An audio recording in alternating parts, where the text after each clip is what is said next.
episode 16 of the D-League this week.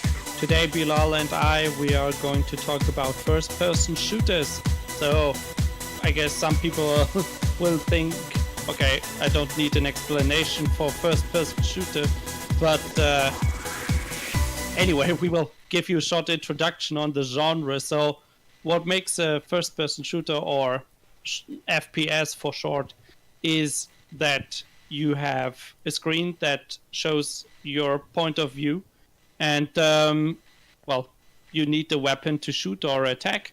So first-person shooters most of the time are ranged weapon-based because of this, because just swords and knives might be a bit boring. And the classic FPS genre is the arena shooter that started with something like Quake or Doom, and where everyone battles in one arena for kills and picking up weapon spawns to gain new weapons. And but the genre has developed over the years. Today, FPS are more team-oriented with missions. So something like Counter-Strike would be a good example. It's also a bit old, but not as old as Doom. And now survival first-person shooters like PUBG or DayZ have become really popular. So they are a different kind of shooter. So the genre is really diverse. And like the setting of the first-person shooters can be very different. Some can be set in like medieval times, so you would shoot bow and arrow, and you might have a sword, something like that. And then you have sci-fi first-person shooters, something like Doom. Mass Effect is third person. I guess there's Prey. I guess there's Prey. Prey is 2017 sci-fi FPS. Quake. Quake would also, like Quake 3 is also pretty sci-fi with aliens and lightning guns and rail guns, all those laser and plasma rifles. Yeah. Or Unreal Tournament. Unreal Tournament would be a great example as well, with the sci-fi setting. And of course, everything in between or combinations of different settings. And concerning the origin of first-person shooters, they started on the computer, but at some point they were more popular on consoles. I think when Halo was really popular, or something like Call of Duty Modern Warfare, I think those games were really popular on the consoles, or at least my from my point of view, it looked like FPS were console only at that point in time. Yeah, I wasn't even like using consoles at the time, which is funny because like Halo 3 kind of took like the entire pedestal, I guess, as like number one game pretty much, and like everybody was talking about it and playing it and making videos, but like I never tried it, which was an interesting experience, actually, and kind of the same for like Call of Duty, like Modern Warfare through like, I don't know, I guess Modern Warfare 2, where everybody kind of was playing these games on consoles, and people were like, oh man, these are awesome, because you kind of just go to your couch and play them. But like I would only play them at like friends' houses occasionally. So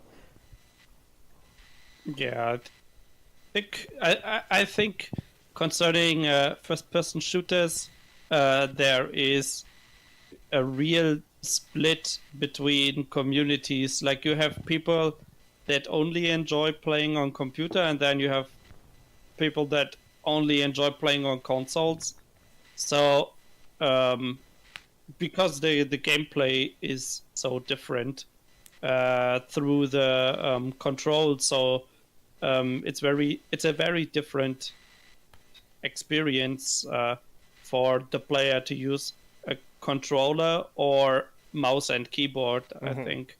And it also changes like the speed that the game is played at, because on the controller you can't do quick turns, or you can't turn as quickly as on the computer. So like computer first person shooters are faster, I think, or they give you more of an ability to control your character faster. Yeah, and that's why like you'll always see professional players playing games with like mouse and keyboard if they're on PC. Because I mean, imagine somebody playing with a controller on like CS:GO, because I mean the fact that you have like your face is restricted by the speed of the analog stick, which is either like too fast or too slow. So that's why like sometimes I'll even have friends who will be like, well, I want to play with the controller anyway because I'm bad with the mouse and keyboard, and so like they'll still play with that, but no, like only in like casual, because it's very difficult to actually like be good with the controller. Well, when you play on console, because like you said, like the controller is not as precise as a mouse and a keyboard. Most games use auto aim, so that means that if you're crosshair, so like you're aiming a bit to the left from somebody's body or like character, then the game will automatically correct your aiming towards the enemy.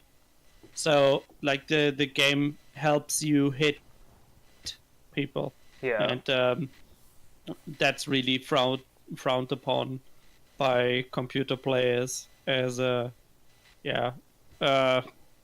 takes away a bit of skill. I mean, I can understand that they do it, like you do it as a developer for consoles, because you only have analog sticks, and if you need to aim precise, then it's really frustrating for beginners. I think at least I didn't enjoy playing FPS with the controller exactly because of analog sticks. I thought, when I first played on a console, I was because I obviously started with PC. I played on a console, and it's like you feel like you have a you feel like you have a handicap where your face is like stuck, because of what we said about the analog stick. It was irritating at first, but I mean it was still like, obviously this is a handicap, but like it feels like a big handicap down from the mouse and keyboard, but I still like played it enough to get it to a point where it was really fun, because like I was playing with friends and doing stuff like zombies and Call of Duty and stuff like that. So so I think it can be fun but irritating. I think it also depends on the FPS genre. Like I said, arena shooters, so like the classic FPS games, they might not be as enjoyable on consoles as they are on computer, because like let's take Quake as an example. Doom might not be a good example, because the first versions didn't even have mouse support, so you had to look around using your keyboard. So like Doom, like the first version of Doom without mouse support, it's kind of like playing on console a bit. It had more auto aim than Call of Duty. It was all vertical auto aim, so like if a guy was up on a ledge, you would just shoot forward, but the bullets would hit the guy above you. Yeah, exactly. You would just shoot upward. Yeah. But with Quake, it was, I think, the first real 3D first-person shooter. So Quake World is the real classic 3D first-person shooter, and but multiplayer though, right? Because I thought Wolfenstein had like 3D walls or something like that first. It's like 2.5D. I mean, Yeah. Wolfenstein was before Doom, and then you had Doom that improved on Wolfenstein with 2.5D graphics, Yeah. and then Quake came along with real 3D models. So, like in Doom, for example, everything was 2D, but like the engine made it look like it's 3D. So, for example, if you had a corpse on the ground, if you circle around it, it always looks the same. So it's like turning with you. Yeah. No billboard effect, or is there a billboard effect? Sorry.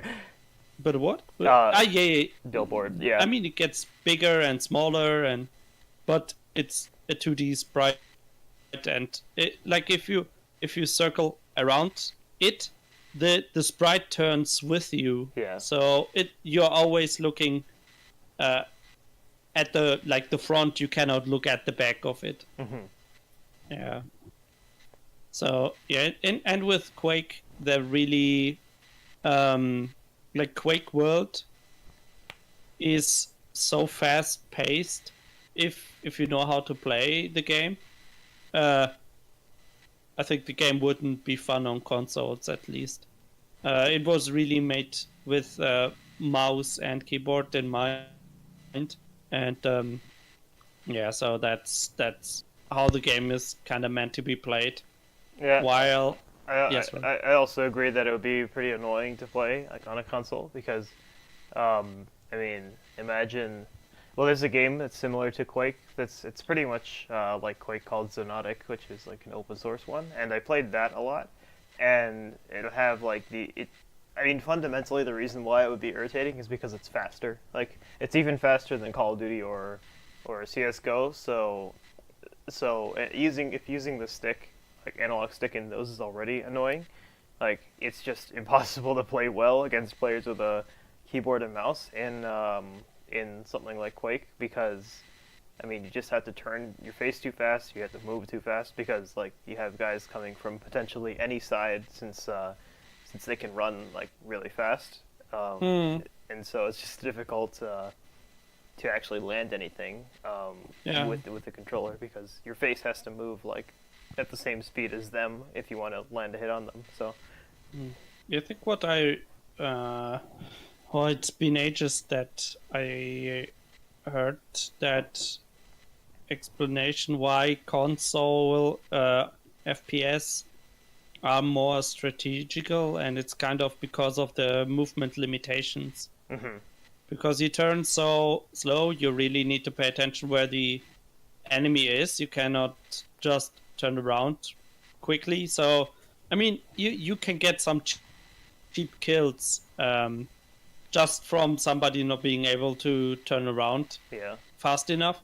On the PC, it's like one swoop with the mouse, and then you turn to 180 degrees, and then you just shoot back, and then maybe you jump forward again, and so you can turn very quickly. But on console, you need to know, is the guy maybe hunting me from behind? Because if he is, then you need to turn a lot earlier to actually be able to fight back. Else, he can maybe just stab you from behind and one hit kill you or something. Yeah, I mean, I'd only say that for like I'd say for Counter-Strike, like it's just stupid to not use strategy. So I wouldn't say that something like console FPS is more strategic, but like maybe more strategic than something like Quake, where it's usually just a deathmatch. Because in Counter-Strike you want to know like where all the other guys are, and you kind of do that with like guesstimates. So like guessing based on like estimating where they would be, and call outs. So like spotting where they are and calling like where they are like with labeled areas. So like if you see a guy on like stairs or a chair, then you'll call chair or like one chair. So I mean, while obviously you have more control in Counter-Strike, it'd be kind of stupid if you didn't use strategy. And I mean that's actually why people are bad at Counter-Strike is one because aiming, like mechanical skill, and also because of like actually yeah, we kind of talked about this with like RTS, is that you kind of have to read the game the whole time, like maybe even more than an RTS. It's kind of like what the entire game is just knowing and reading where the other guys are and what they're doing. If you're CT or mostly if you're CT. If you're terrorist, you can kind of assume where they're going to be, but if you're counter-terrorist, you have to like guess where the terrorist's going and do we need to rotate and stuff like that. So yeah, but before we kind of go away from arena shooters to team FPS, you mentioned that arena shooters are less strategical, and I think that's maybe a misconception of arena shooters, because they like the rules or the basic gameplay is so easy to understand. It's pretty much spawn on the map, grab weapons, kill other people, like kill other players. But if you take a look at arena shooters at a high level, you have a lot of also reading, like where is the opponent, what's the strategy. For example, if you died and then the other player gains map control, and then that player can either decide, I'm gonna hunt, I'll give up maybe area control of the best items to grab more kills, or that player can actually kind of just secure an area, for example the maybe the best armor or something like double damage runes or like important items. And by doing that, that player would kind of deny you the chance to get back into the game, because this player will keep on grabbing like 100 plus HP, so he has double HP and he has double the armor you can get, because he controls the area. And in that case, the other player that is kind of behind, let's say, or at a disadvantaged position, you would need to think, okay, is he hunting me, or I need to hide, even if he sees me and he just controls an area. If he sees me, he might go after me and grab a kill. So in that case, you kind of hide and you grab weaker items to slowly close the gap. And by closing the gap, you get more area control back, or you don't have to be that afraid. Maybe you can pick a fight and get a lucky shot in to even out the odds. And I think, or you also need to know when do items spawn, which item did the other player pick up at which point in time. Like if an item respawns every 30 seconds, then you have to think, okay, do I fight for it? I know the timing. Do I fight to grab it, or do I just leave it to the enemy? Because I'm kind of still too weak. So there's like arena shooters are so fast, also gameplay related, but there's still so much nuance and strategy involved in kind of every decision. Just the decision which path do you take on a map can be crucial, because like sometimes you have pro players just circling around each other, because like they are kind of walking behind each other, but they don't notice it. And then if somebody makes a wrong turn, then suddenly you have a fight, and maybe you want to take it, or you don't want to take it, right? So it's like making decisions based on like just experience, but also strategy, and there's so much to consider. I think in even arena shooters that even though they seem so simple, they are not simple at all. I mean, else you wouldn't have pro players that are so consistent in the top 3, for example. That, yeah, I mean, else you would have just new players coming in every tournament, right? Yeah, well, not completely, because experience, but yeah, I get what you're saying. Yeah, that's true. Yeah, you're right. I mean, you don't typically think about those for arena shooter. I mean, like, pretty much, like tons and tons of games like look really simple, and then they turn out to have like the strategical depth. But like, it's kind of obviously it's created by like the best players because they realize like, well, you can use this strategy to be better, not just experience. And yeah, I think yeah, it's just expected more of people to do it in the beginning of Counter-Strike, whereas in something like an arena shooter, you can look a lot better when you're not using any strategy, which is where I think that misconception would come from. Yeah, exactly. Yeah. Or yeah, maybe I mean, you just... Sorry, go ahead. Or if you play deathmatch with more than one person, like it's not a duel, then tough luck keeping like eyes on the timing for every single item, or I mean, you cannot defend in 3 directions at once. Yeah. So sometimes you're just in a bad situation. Mm-hmm. Yeah, you kind of like have to pick like which one to do first. So maybe like position yourself to avoid the other one. But yeah, I think like obviously like they both take skill, and like arguing like which one would take more skill wouldn't matter. It's just like more about I mean, yeah, it's about like what people expect and what's really important, I guess. So yeah, let's talk about team-based games. So we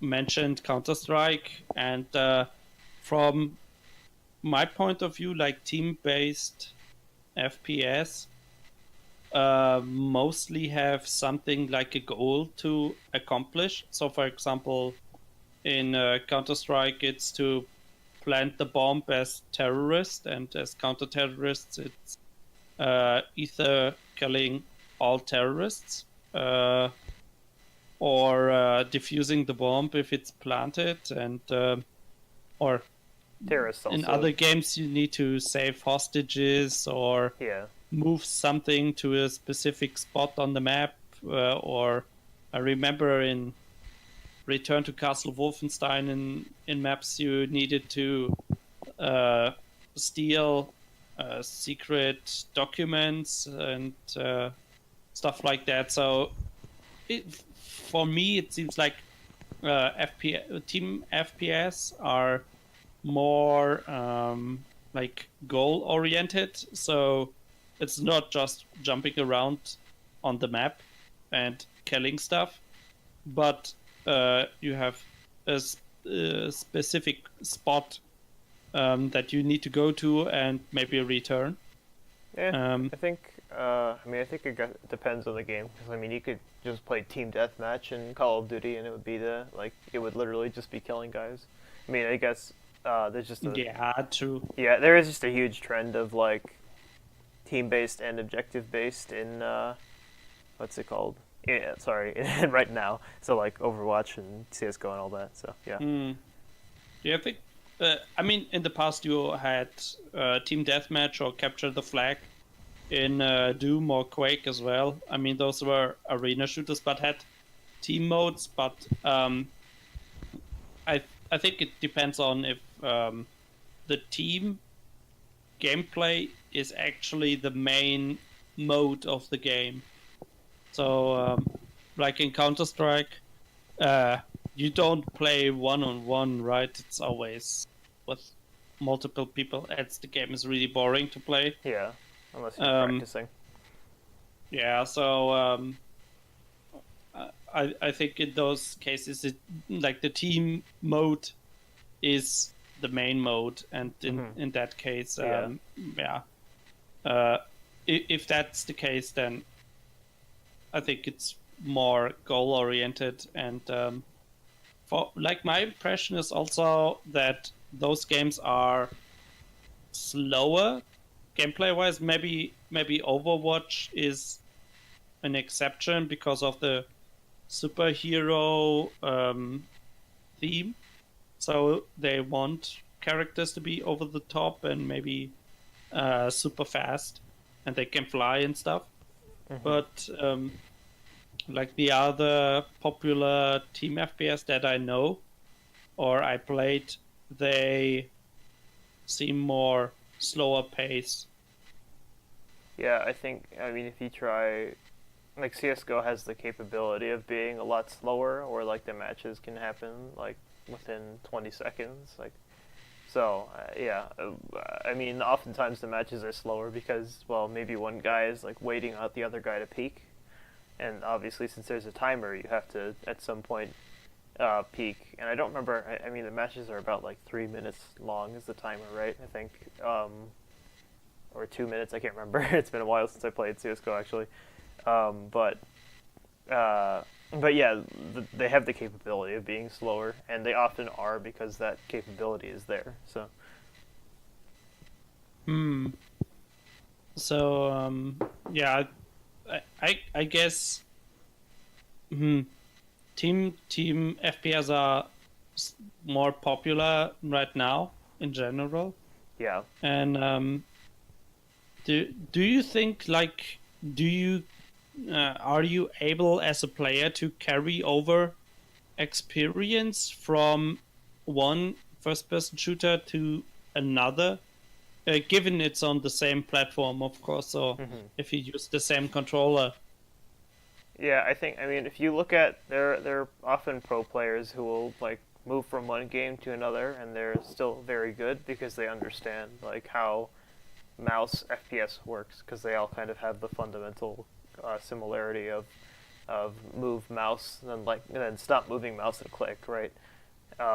So I mean, they all have like different sprays and different recoil systems and stuff like that. Like maybe one recoil system ends like a lot faster, the other one like takes a much longer time to finish. And I mean, there's other weird stuff, of course, but like, I mean, fundamentally, if you're good at aiming in something like Counter-Strike, because in Counter-Strike you have to be really precise, you have to guess, or you have to assume like where their head's going to be. It's less of assuming and more from experience. Like when you're aiming at a wall, you'll know, okay, a guy is this tall, so his head's going to be here, right? And so you kind of leave your crosshair there, and you click his head, right? With an AK, it's a one-shot, so you're just going to click his head and do nothing else, unless there are more guys coming, and then you might spray a bit. And with CS:GO AK, once you're at full spray, you kind of aim like down at their shins, so like right above their feet, and the spray will hit their head. So like that's like you in CS:GO, spray patterns are a big thing, but ultimately you're going to be clicking guys' heads, and that's something that I think you can definitely carry over to like PUBG or I don't know about Overwatch, but maybe Overwatch and not really Team Fortress 2, but you know. Yeah. Does Overwatch even have like a headshot system? I don't know. I played. It might not. It might not. I don't actually know. I played the beta like twice or 3 times, and then I never really played it again. I can barely remember what it was like. Yeah, I think it doesn't have one. Maybe. Well, I haven't played Overwatch at all, but it seems more like an old school shooter, just as a team-based shooter. Kind of like thing, kind of looks like a faster paced Team Fortress 2. or at least very similar to it. Yeah. So yeah, I think that scale also carries over. I agree with you. Just from what I saw, for example, if you compare the achievements of pro players, then I think there were maybe some players were a bit successful when switching like FPS genre. I know that, for example, Vu, who was really good in Painkiller, is also really good in Quake Champions right now. And I'm not sure if he played Quake 3 before, but because it's a typical arena shooter, like Painkiller was kind of like Quake World. So like the first Quake, and then he just kind of kept playing a newer version of Quake with Quake Champions, and in that case it carries over. But for a team FPS, for example, if Vu would have switched to Counter-Strike, like the skill, the skills required are so different. For example, like you said, the aiming is completely different. You have some recoil that you need to balance yourself with your mouse. But in Quake, yeah, that doesn't exist, or in Painkiller, it doesn't exist. Yeah. If you have a crosshair set to one location, you keep shooting there. Like in that case, experience does carry over a bit. I mean, for example, aiming and reactions. If you see somebody walk around a wall, then you turn and shoot, right? I mean, it's the same for arena shooters as it is for team first-person shooters. But you need to adapt to the pace, and that you play with other players as a team, and so the decision making is also completely different.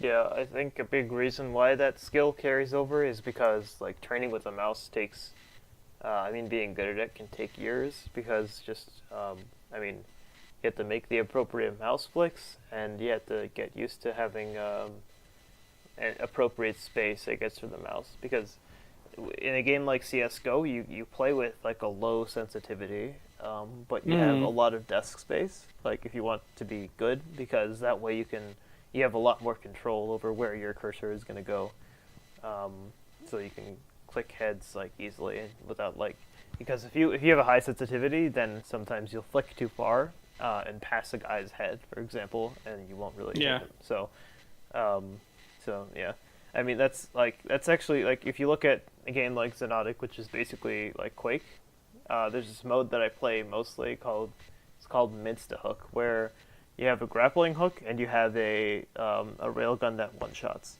and the railgun it's really fast paced and pretty fun, but like so you have to flick shot, and this is like happening like say while you're hooking, because if you're doing a swing, for example, then it's harder to hit you than if you're standing still, and then you just like have to turn and flick correctly to shoot somebody else.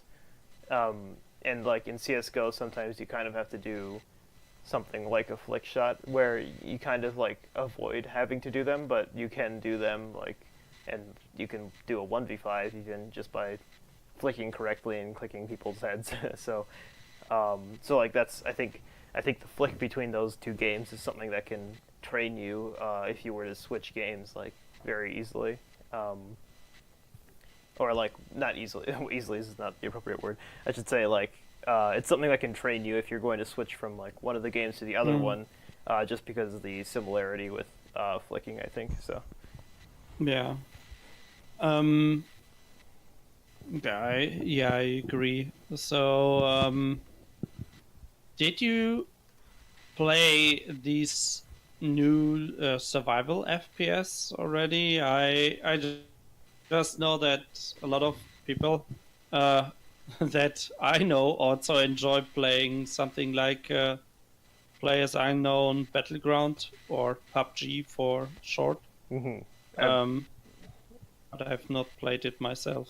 Gotcha. I've been playing PUBG because my friends, well, actually start. It usually starts this way. Like one friend will buy it, and then he'll be like, "Hey, this game's fun," and then it spreads kind of between the whole group. So I have been playing it recently because you kind of like squad with 3 other guys, and then you just fight against like what 20 other squads about, um, and it's pretty cool because you have like matches are like not really long. You have a match based Hunger Games like gameplay where you go and you loot guns, but then there's this boundary that'll close in, and if you're outside of the boundary, then you'll take constant damage. So it kind of forces you into a smaller and smaller circle as time goes on, so that the game actually finishes and nobody just camps anywhere. Um, and that's a pretty fun aspect, though it can get pretty annoying because like it can shove you into sniper fire.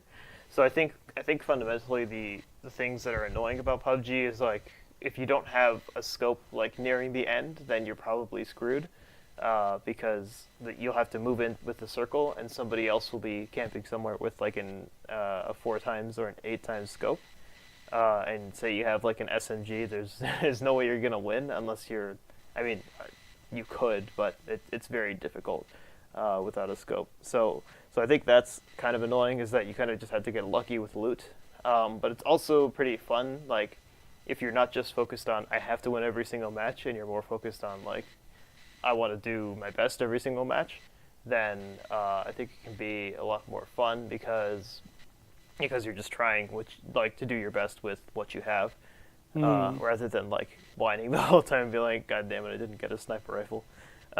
So I think they can be fun, but like there's something in the structure of the game that can be pretty annoying, because if you just like if you die fast, it can be very annoying, because you're like, well, okay, I just joined the match and now I'm dead and I have to restart already. So and stuff like getting sniped, like as I talked before, like early on in the game when you have no scope, or maybe even later in the game, is also pretty annoying because it's very difficult to do something against that.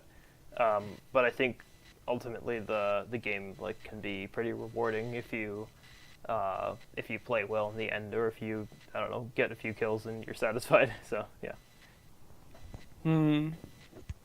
Yeah, there are so many games that are, well, I guess in this case it's more like arcade style, because the game forces you to fight. Yeah. But then there are some games like DayZ where people, a lot of players just are thrown on one map, and it's more just for survival, and you can steal people's weapons, or like maybe it's more realistic, where you need to grab food and you just steal stuff from other players, or you just kill them outright and then loot their corpse, something like that. Which is more a single player experience, I think. In PUBG, I guess it's more competition. Yeah. But in DayZ, it's like more a bit of role playing, maybe.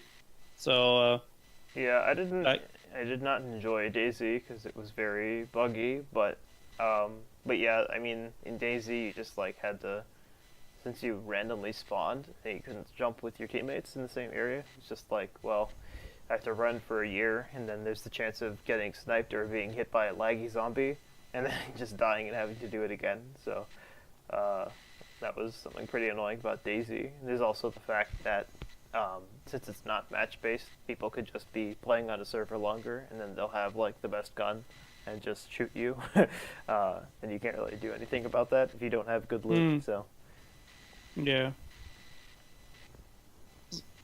But is it just me, or is that concept like the most popular concept right now for players? At least it seems like one hit after another is like this survival concept right now. Yeah, the thing is, I don't even feel that anybody is doing it well. I mean, like PUBG has kind of bad netcode and it's kind of not great gunplay, but it's still fun, right? I mean, like if you look on Twitch right now, like it's like what 126,000 viewers. It's the most streamed game, because like you just kind of group together and shoot guys, right? And it's fast paced and you don't have to be in a match too long. And I mean that concept is like fun but annoying at the same time, I think. But I think it's like really popular right now, and I think DayZ is kind of what set that into motion, even though they're very different games. But I still personally feel like it could have been done a lot better, and I think there'll be an even bigger hit in the in that area, maybe made by a bigger company or something like that. But I don't know. I guess we'll have to see. But yeah, I agree. It's definitely like the most popular thing in FPS right now, just by looking at how many people are watching it. So. Okay, so before we switch to like the developer point of view, I just have one more note concerning the player perspective on FPS. I think it is really easy to get stuck at some skill level when playing FPS, because like we talked, the basic concept of FPS is pretty simple. Yeah. So, for example, when I played FPS as a child, so let's say like 15, 16, I didn't really grasp the concept of, for example, in arena shooters controlling an area, or I didn't know that some item spawns are time based, like they spawn every minute after being picked up. So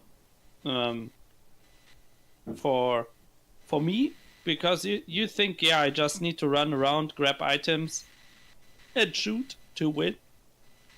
In FPS it's like a trap for the player, because it makes you think you are good, but you are maybe just average, and you don't grasp the deeper strategies in the game. I mean, today you have tutorial videos, and maybe just people tell you, yeah, you need to pay attention to the timings, and on this map you should control this, and maybe in Counter-Strike it's like, yeah, terrorists, if they rush, they are at that spot on the map 30 seconds into the match. But well, at least when I was younger, you didn't have much resources to study stuff, or maybe you just didn't even think about doing it, because you were just playing for fun, and professional gaming was not that widespread. So just the last note I noted down is that, yeah, as a player, when playing FPS, you should, even if you think you're good, keep thinking about what you can improve. Yeah, I think you said it's easy to get stuck. I think that can happen in kind of any competitive game with a ladder, just because, two reasons. One, you might not know what you don't know about the right thing to do, and you also, you won't even know how to improve, and also maybe you don't know which guys are actually correct, or where to get all the resources to play correctly. because without learning again from like a professional, and this is like with anything, not just games, you kind of like build the strategy by yourself over again. So it's kind of like reinventing the wheel that people have kind of invented over like years, right? I mean, so, like Brood War is like many years old, like what, 18 years old now, and so so if you were to learn everything by yourself, like you'd be learning almost 18 years of knowledge, right? Or I guess like more like 5 because people have probably mastered it in much shorter period of time. But like yeah, I mean you get the idea. The games have been around for a long time, and pros have been around for a long time, and they're constantly testing new things. So so if you don't learn from them, then you'll get stuck a lot more. So yeah, I guess it's like, for example, writing a book. It's like, okay, you can read, you can listen to somebody, or well, let's say you can read at least. You can read about how to write a book and then write it better, more quickly because you read about it. But or you could just try to start writing without actually knowing how to write, and in that case, like, even if you maybe completed your first book and you thought, yeah, that's all right, I have a good writing style, there you can still make it better. And I think for FPS, yeah, you know how to shoot and aim and how to grab items, how to jump. Maybe you have some special movement in the game, like wall jumps or something. Yeah, you can do that, but you can still do better. yeah. All right, so let's switch to the dev perspective, and then afterwards we're going to talk about a few more examples. I think we mentioned a lot of examples, but maybe a bit more in detail. So I guess as a developer, the main challenge is actually creating a game that is unique or interesting for players, because like the genre is so old that pretty much everything was done. I guess something like the survival FPS was not.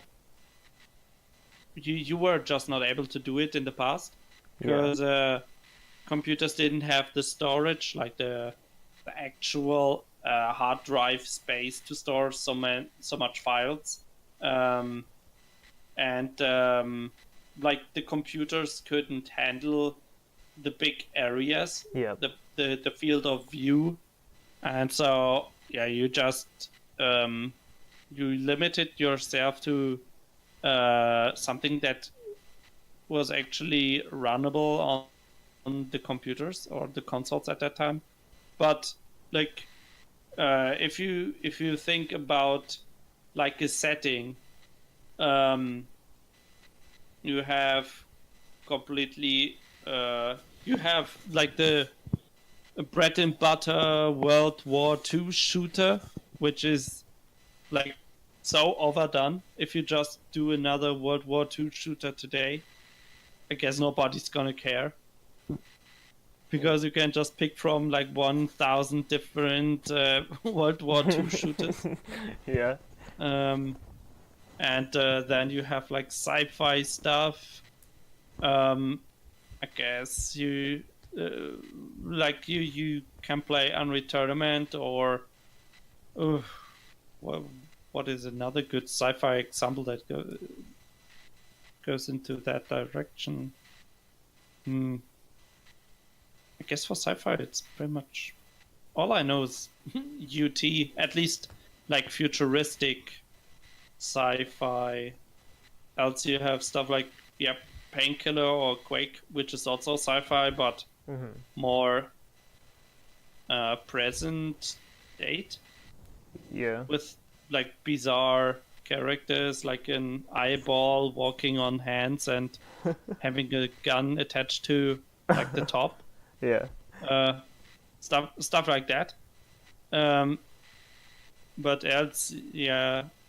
Wait, wasn't there like Call of Duty Infinite Warfare that was in space with jetpacks? And... Yeah, that was the second newest one. Yeah, because the World War II one's out now, so. Yeah. We're talking about World War II shooters, and Call of Duty did exactly that. Just made another one. Yeah, but didn't they? No, Battlefield was switched to World War One, right? Yeah. Oh wait, was this World War One? I can't remember. I think Battlefield One. Yes, World War One. Yeah, Battlefield was. I forgot if Call of Duty was 1 or 2. Or I thought they made a World War One as well. Yeah, it doesn't matter because it's just random World War. Like, if you don't know what shooter to create, you just go back to World War, and I think then you have stuff like what was it called? Like the Heist? No, Payday. Yeah, you have stuff like Payday that's set in like the current day. Let's say more realistic with real guns and so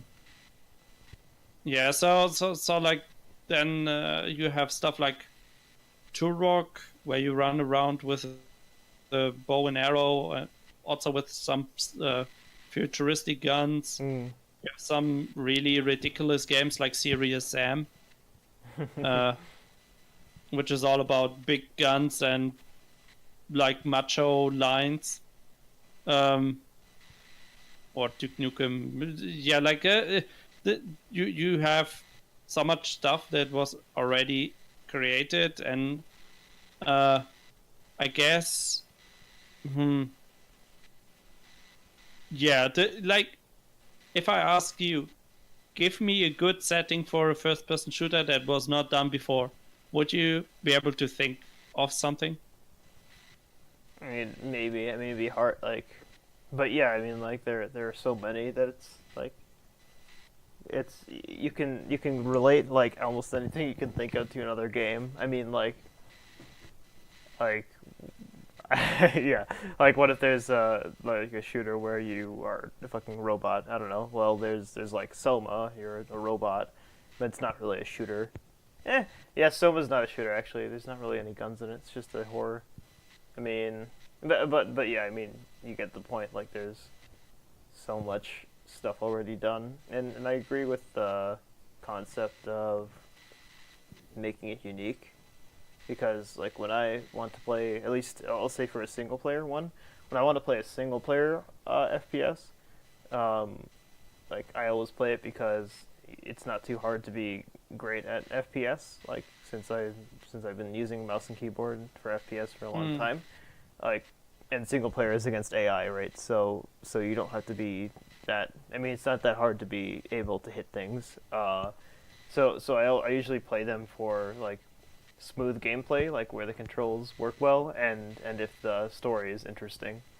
So like I mentioned Prey a lot, but like that's Prey is like the most recent example of that I can think of. I guess a good example would be Deus Ex in the past, like the original one. I did like also FPS. Yeah, I think the first time actually I played I played the Human Revolution one, which is one of the new ones, or the second newest, which that's kind of similar, like the same reason, like gameplay and story. Although actually playing it the second time, like a couple years later, was irritating. I think because I was used to like more modern controls, because I don't know, just something about it was kind of annoying. But it was I think it was a good game overall. But yeah, it's also a good example. Yeah. Else, like let's talk what's important about an FPS beside like the setting and the design. I think the most important thing after that is probably weapon balance.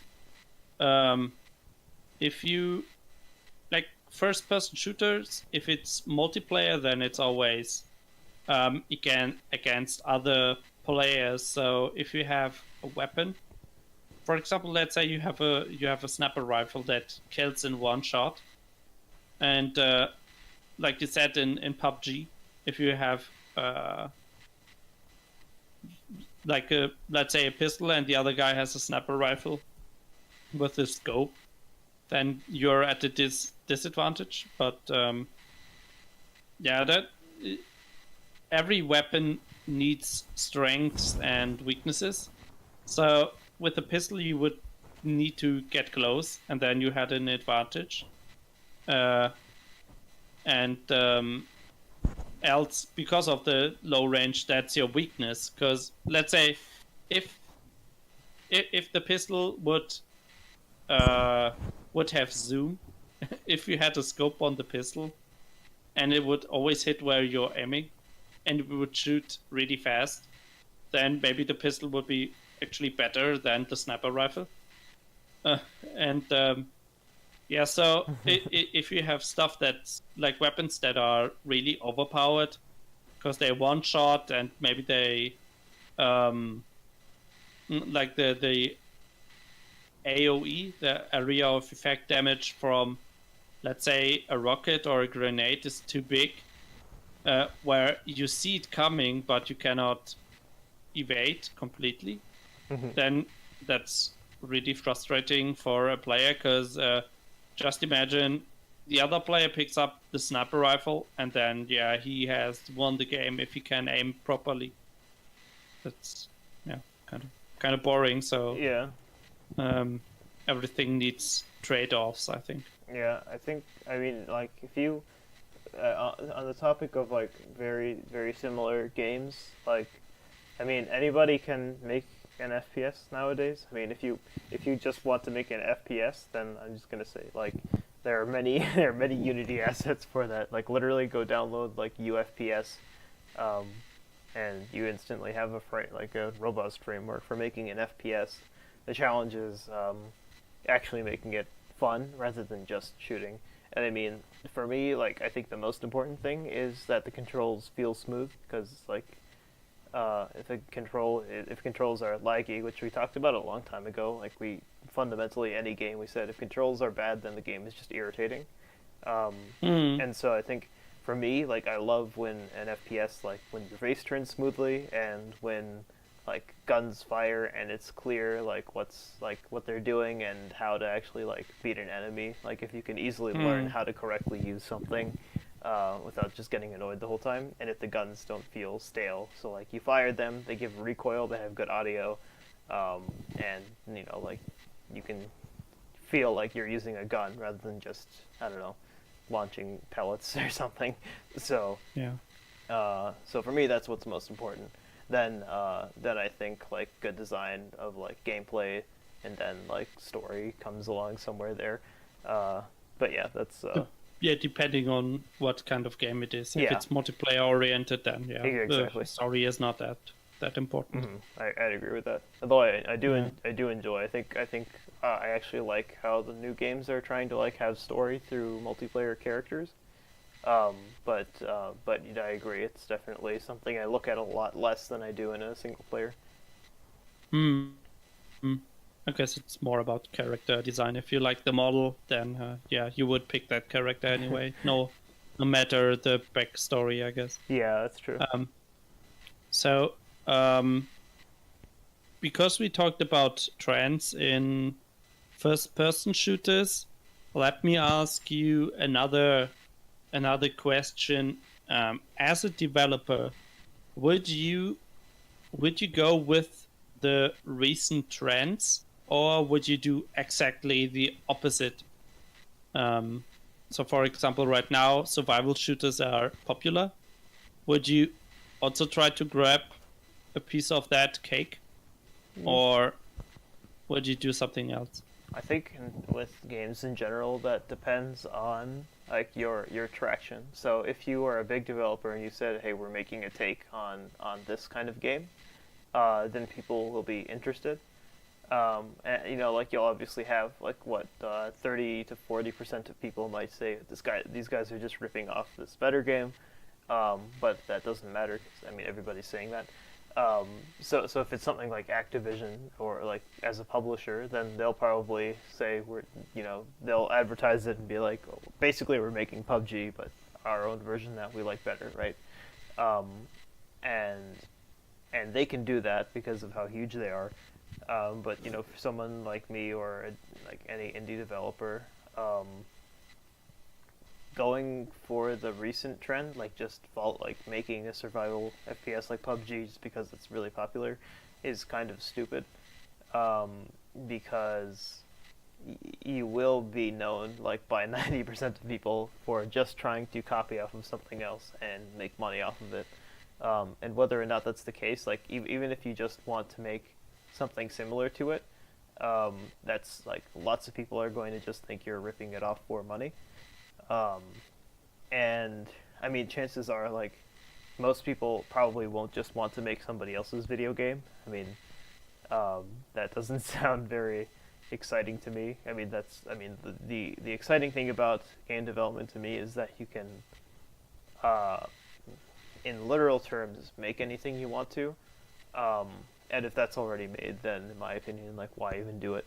Unless you're just making something that you feel is an improved version. So I think it mainly depends on your outlook on what the game is supposed to be and like your traction, like how big the studio is. So okay, yeah, I think that players probably will go for the original anyway. So even if you make PUBG 2, then but it's not it's from you and not from the original developers, then probably people would just say, yeah, it's like you said, it's a ripoff. I'll just keep playing the original. Yeah, I think it would be at least minimum, like very like complete minimum, like 2 years before anybody would really be like very interested, before there would be like a huge interest in another game like PUBG that's just better. Like even if there is a game that's just better that's out, I still think there would people would not be interested in it for like a couple of years before like just waiting basically, just like to learn about it. So all right, so let's finish the podcast slowly. Let's talk about a few examples. We talked about, or we mentioned Quake, Doom, Unreal Tournament, Counter-Strike. We mentioned PUBG. We mentioned Halo, DayZ, Call of Duty, Battlefield. I guess in that case you also have stuff like Medal of Honor. Yeah. So many FPS, but let's say we both pick 2 games that we really liked. Sure. I'll go first. I'll just say things I haven't mentioned before. First I already mentioned Prey and Xonotic and I think Wolfenstein, and Counter-Strike. But I'll say, what else?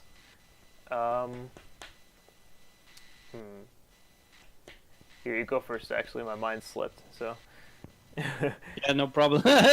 then yeah, let's just. Or for me, I actually wanted to pick games that I really like that we talked about, and I really like the multiplayer in Return to Castle Wolfenstein, because it still is. I mean, you can still play the game. It's a bit old, but you have like the Axis fighting against the Allies, and it's very situational. Depending on the maps, it's a very different experience. For example, in one map, like you have D-Day, where the Allies storm the beach and they need to grab secret documents and then use the radio in a room to transmit the data, let's say, the information. And then on a different map, you have like the Allies need to sink submarine, so they need to plant dynamite on the submarine, or like you need to I think you outside something like capture the flag thingy, where like both teams had a starting point, and let's say the Axis needed to plant dynamite and let it explode on a train, and the Allies needed to plant it near a big cannon of the Axis, something like that. So you're outside like both teams actually fighting for a target and not one attacker and one defender. I really like that, especially because you had to pick classes. So you had medic, you had lieutenant to supply ammo. You had a soldier which could use heavy weapons, and engineer for the dynamite. So that was really fun, because if you don't want to play engineer, then you just switch to maybe a medic or something. It was really fun to play. Okay, so like 5 things just came to my head and I don't know which to pick, but I'll say first, I'll say Crisis first, pretty much like the series. Like Crisis 1 was very cool, but had bad optimization. Crisis Warhead was a lot better, which is like a like fix, basically. It was like an edit and a new mission of Crisis. It was basically like an expansion, but a standalone. And it had this multiplayer called Crisis Wars, which was like honestly, I think it was like the best multiplayer FPS. Like it had, at least it was like a really good Battlefield like experience. But like I liked it a lot more than I liked Battlefield, because, well, one, you had the super suits, so you could pick like hyperspeed, armor, hyper strength, or well, they were called maximum. So maximum strength, maximum armor speed, and like there was a cloak and something else. What was that? I don't quite remember. And so that was really fun, because you had this like power surge mode where you basically had to struggle on the map to control points where you could spawn vehicles from, and you'd want to capture these power points so you could win the match, basically. So that was a lot of fun. And so Crisis Wars and Warhead, and then Crisis 2 was it was quite different, but I actually also really enjoyed how smooth the controls were, and the game also looked very good and was very optimized in comparison to the first two. So basically the Crisis series was really fun, in my opinion. Yeah, for me, I haven't played much FPS recently, so my second pick would be Unreal Tournament 99. So the very first Unreal Tournament. I think the game has aged really well, because the gameplay is not too complex but not too basic. You have stuff like side jumps and double jumps. No, it didn't have double jumps. I think that was just 2004. But you had maps that had low gravity, and you had maps with like water terrain, and like assault maps where one team needed to attack and the other one needed to defend. Then you had team deathmatch, you had normal deathmatch, you had duel, and you had capture the flag. There were so many modes in that game, and it had so many different also physics. Like I said, low gravity or water that is used in the game, that every map felt really different. Also, the game had really good net play, and also it had insta-gib, so like the mode you mentioned, where you shoot once with a laser rifle and then like it one-shots enemies. That's also I'm not sure if Unreal Tournament actually invented that game mode. I know there was a mod for Quake 3 as well that worked like that.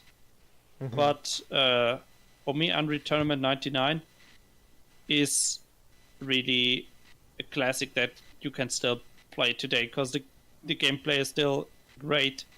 It might look a bit dated, but it has a lot of weapons that are still used today. And I think that game is timeless, I think. Do you actually? Quick question: do you actually like Unreal Tournament more than Quake, or like Quake 3? Have you played Quake 3 actually? Yeah, I played it a lot when I was younger. Gotcha.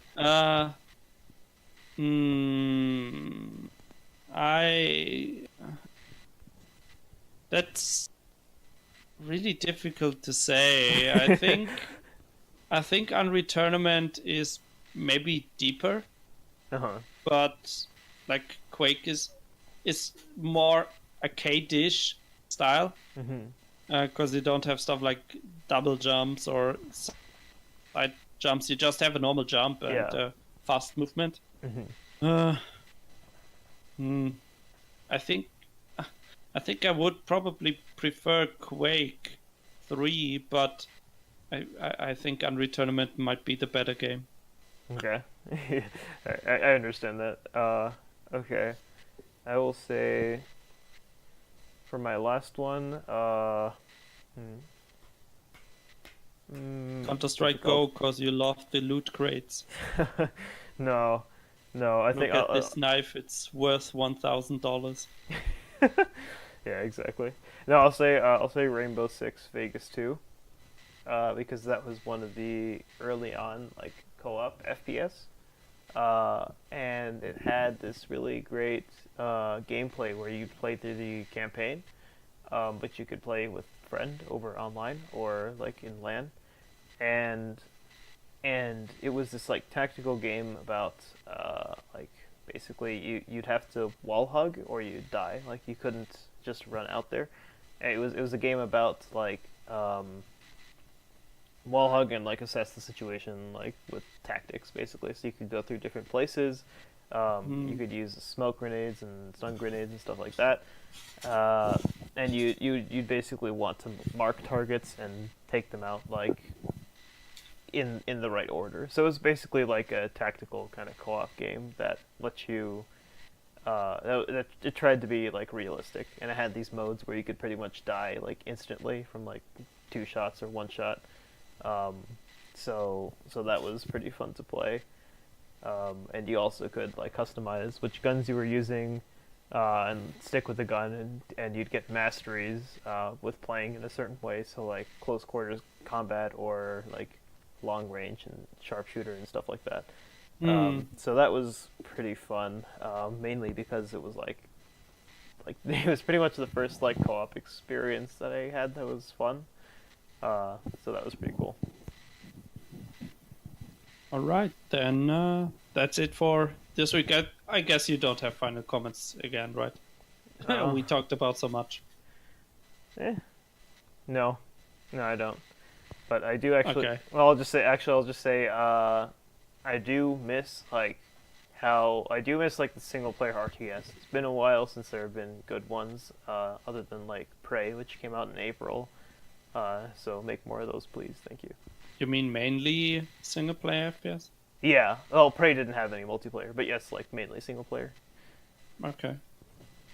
I just enjoy the old games. Like, I think the last one I played was the Painkiller campaign, which is pretty much just no plot, running around shooting stuff. It was so, but yeah. Mainly because enemies were not pre-placed, but they spawned after you enter a room. And so they spawned in waves, so you thought, yeah, now it's over, and then you move, and then new enemies spawn, and then you die. There was... Yeah, I'm not a big fan of that, but yeah. Else, I liked it, pretty much. Yeah, so that's it for episode 16 for our first-person shooter topic. And next week we will have a new game genre, which we will keep thinking about for the next week. And so, yeah, I hope you join us again next week. If you love FPS, then let us know. If you hate FPS, then also let us know. Maybe you have some great examples. If you maybe you can let us know what is maybe the best and worst FPS that you played. Maybe you played some really terrible stuff. I know that people cried about Command & Conquer Renegade when it was new, but I thought the game was kind of good. So yeah, maybe you have something that you really like and people really hate. So yeah, just send us a comment in the YouTube video, and that would be really interesting. So yeah, that's it, and then see you next week.